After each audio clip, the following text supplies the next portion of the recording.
Good morning po mga kabayan. Welcome po muli sa ating panibagong update rito sa SLEX Tier 4 Package B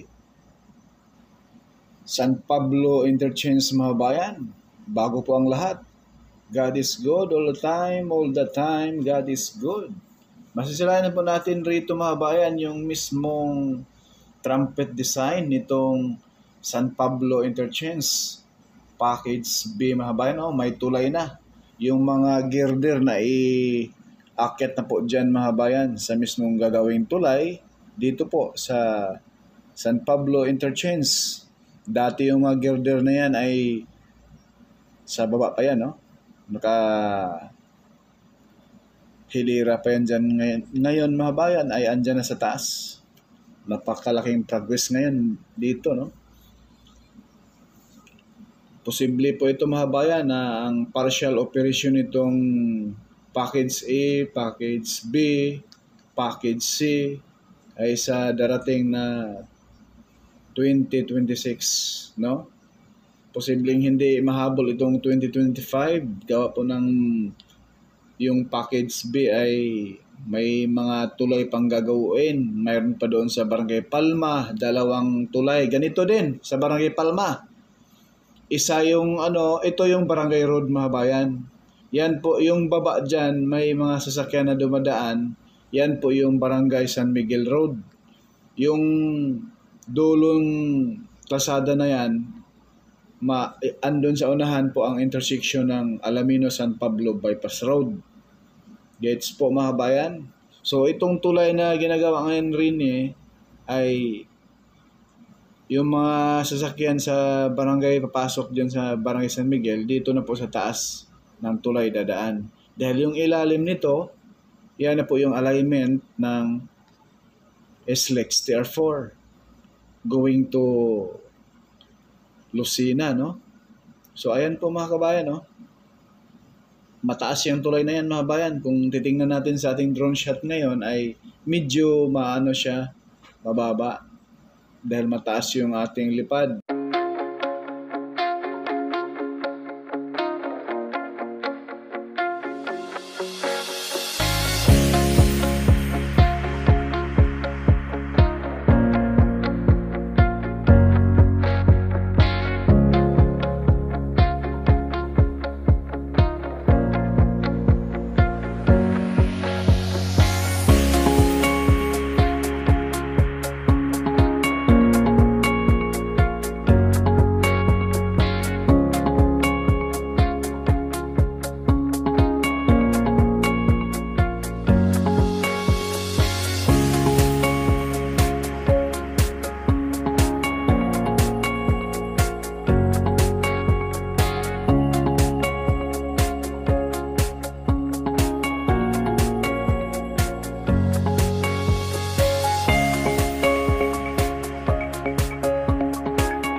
Bago po ang lahat mga kabayan, baka malalimutan ninyong mag-like, mag-share, at mag-subscribe na rin sa ating YouTube channel, Porka Studio.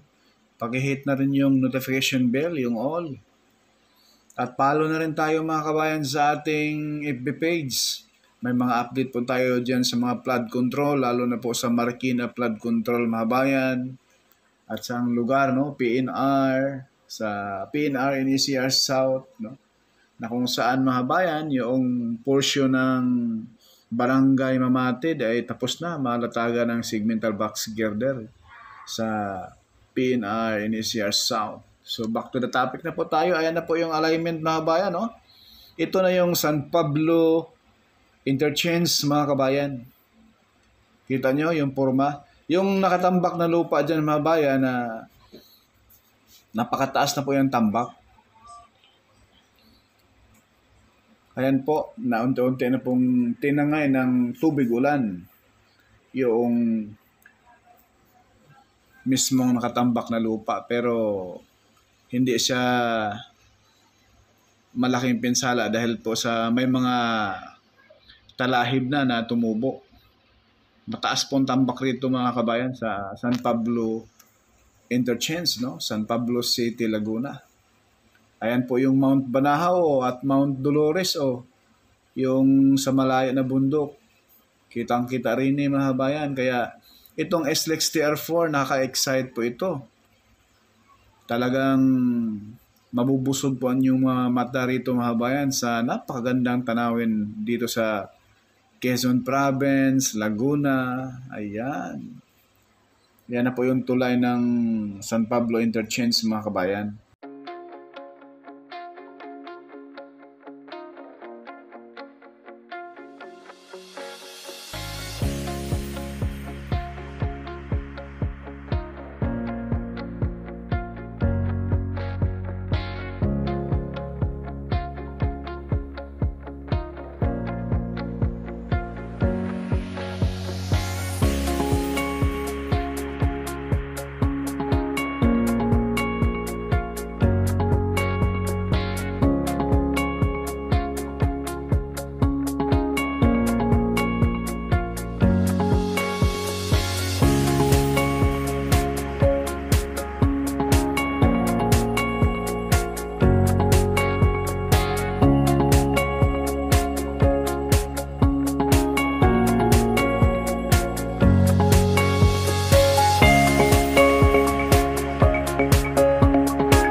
Itong pakaliwa na yan mga bayan, yung may mga talahib na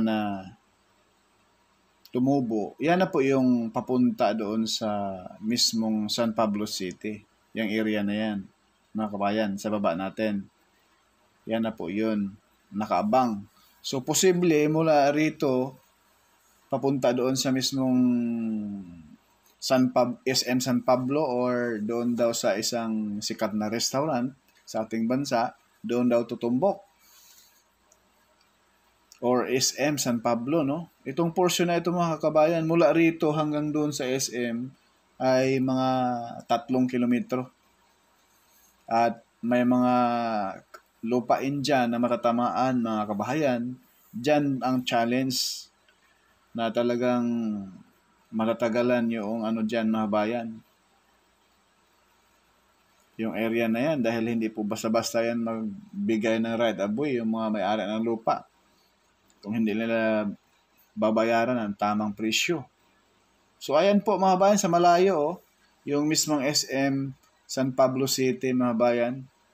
Lagyan natin ng araw Ito So yung araw na yun mga bayan, tumbok yan, yung building na kulay puti sa kaliwa. Yan na yung SM, San Pablo City, Laguna. No? Pero hindi po sure kung doon ba mismo sa SM San Pablo tutumbok or doon sa mismong San Pablo City Bus Terminal. Parang nasa magkatabi lang yan sila ng mga kabayan. So ito na po yung portion na ito. Ito na yung mismong circle, no? Yung mismong trumpet design. Kaharap sa ating kamera po mga kabayan ay approaching na po ito sa Barangay Soledad, San Pablo City, Laguna. Papunta na po ng Tiaong. Ayan po sa dulo. Simentado na. Tapos na po yan dyan mga kabayan. Hanggang puto lang dyan sa unahan sa may ginagawang overpass din po sa Barangay San Miguel. Barangay San Miguel Road yan dyan mga kabayan. Na kung saan ay nasa taas na po ang Barangay Road, no? Dahil itong alignment ng SLEX TR4 sa ilalim dadaan. Gets po. Bago po malimutan natin, makisuyo naman, huwag po tayong mag-skip sa ads at mag-subscribe na po kay Purka Studio. Hindi man sikat, pero nag-aabot naman ng balitang tapat. Sana all, ipagdasal din po natin mga bayan yung ating bansa, yung mga namumuno, no? Naway hindi po sila masilaw sa pera. Sana yung pera sa flood control na pinangalanan na po ni Diskaya, sana po ay ibalik o di kaya ibalik na sa sambayan ng Pilipino. Hindi nila ibulsa. Ito na yung ground shot natin. Itong dinaanan natin ngayon mga kabayan, ito yung kapag ikaw ay galing ng San Pablo City, no? Pa-Maynila po kayo. So yung papuntang Lucena, dito po kayo tatawid sa tulay mga kabayan sa bandang kaliwa. Iikot ka sa tulay sa mismong circle. Ayan po. Mataas na po yung tambak rito. Matagal na po itong mga kabayan, no? Nakaporma at ngayon po ay tinubuan na po. Sinakop na po ng mga talahib. Dahil matagal na rin po itong nakatingga rito. Ang inuuna po kasi nila mga kabayan, yung tulay. Napaka-importante din naman ang tulay. Itong mga talahib na ito, mabilis naman tumaano mga kabayan. Matanggal. Kaya paspasa na po ang gawa ngayon. Kahit linggo. October 12, 2025. Latest progress mga kabayan. Paki-like, share at subscribe na rin po tayo. Maraming salamat po. Ito na yung ating ground shot. Dahil kaganina puro drone shot. Mas maigi pong makita po ninyo yung pinaka-ilalim, no? Yung pinaka-progress sa ilalim mga kabayan. Ayan, no? Wow!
Ito na yung Barangay San Miguel Road mga bayan. Itong pakaliwa, tagos po nito ay Barangay San Gabriel sa San Pablo Public Cemetery and then Maharlika Highway na siya.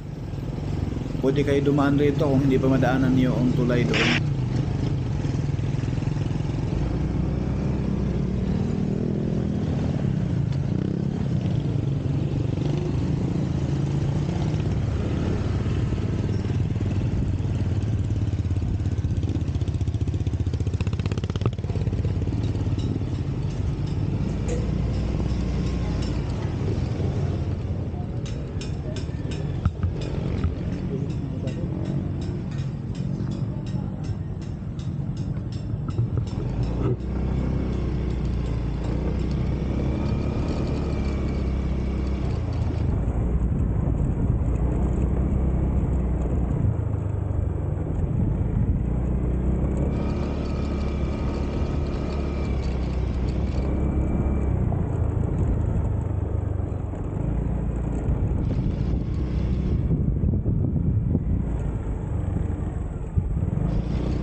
dito mga bayan yung boundary ng package ay yung Santa Clara construction, at dito sa likuran yan na po yung gym ko. Dito yung boundary nila, Barangay Solidad, itong portion na ito.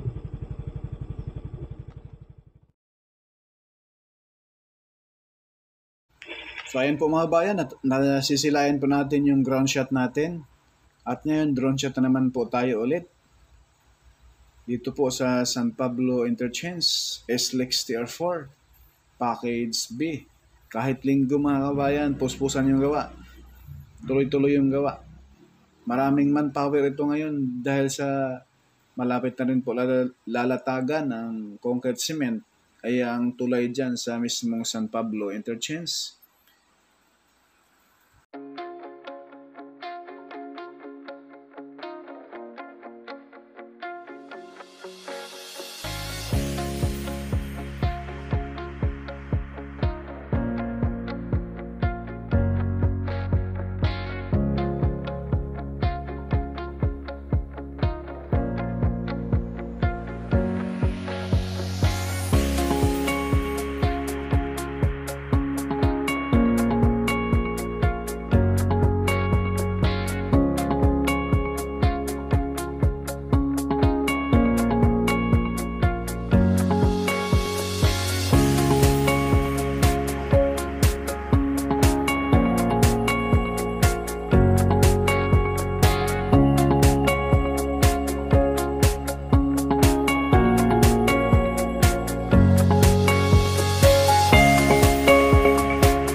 Kapag galing ka ng San Pablo mga bayan, dyan po kayo dadaan, papunta kayong Lucena. Gets po? Tatawid kayo dyan sa tulay na gagawin. Yan, kitang-kita natin mga bayan, no? Yung porma ng San Pablo Interchange. Asahan natin, pag mabuhusa, next update natin mga bayan, yung tulay na yan ay mabubuhusan na po yan mga bayan, dahil ngayon naglalagay na sila ng cover, no, para sa paglatag ng concrete cement. Ayan po yung kalsada na maliit dyan. Yan po sinabi ko kanina na kapag galing ka ng San Pablo ay papunta ka ng Maynila, ito sa right side.